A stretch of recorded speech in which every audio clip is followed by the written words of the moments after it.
আসসালামু আলাইকুম প্রিয় খামারি ভাই ও বোনেরা, আপনারা অনেকে আমার কাছে অনুরোধ করেছেন ভালো কোম্পানির একটি ভিটামিন নিয়ে আলোচনা করার জন্য। তাই আজকে আপনাদের মাঝে রেনাটা কোম্পানির রেনা WS একটি মাল্টিভিটামিন নিয়ে আসলাম। এই মাল্টিভিটামিনটা আপনারা কিভাবে খাওয়াবেন এবং এই মাল্টিভিটামিনের মধ্যে কি আছে, এই মাল্টিভিটামিনটা খাওয়াইলে আপনাদের হাঁস মুরগি কবুতরের কি উপকারে আসবে তা নিয়ে বিস্তারিত আলোচনা করব।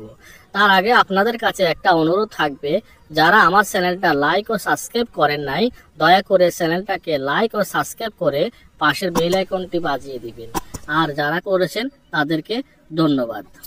এই রেনা WS এর মধ্যে আছে vitamin A, vitamin D3, vitamin E, vitamin B1, vitamin B2, vitamin 6, vitamin 12, vitamin C, vitamin K3, nicotinamide, pantothenic acid, ডিবায়োডিন ও ফলিক অ্যাসিড। এই রেনা WS-টা আপনারা কিভাবে ব্যবহার করবেন? টিকা প্রদানের সময় ব্যবহার করতে পারবেন, অধিক শীত এবং অধিক গরমের ক্ষেত্রে ব্যবহার করতে পারবেন, বাচ্চা হস্তান্তরের সময় ব্যবহার করতে পারবেন, মুরগি ঠোঁট কাটার পরে ব্যবহার করতে পারবেন, কৃমিনাশক প্রয়োগের পরে ব্যবহার করতে পারবেন, একদিনের বাচ্চার ক্ষেত্রেও ব্যবহার করতে পারবেন। এই রেনা WS-টা আপনাদের হাঁস মুরগিকে স্বাস্থ্য ভালো রাখবে।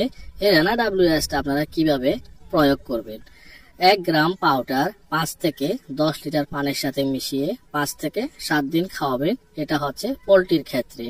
আর কবুতরের ক্ষেত্রে 1 গ্রাম ওষুধ 10টি কবুতরের জন্য 1 লিটার পানির সাথে মিশিয়ে 5 থেকে 7 দিন খাওয়াবেন।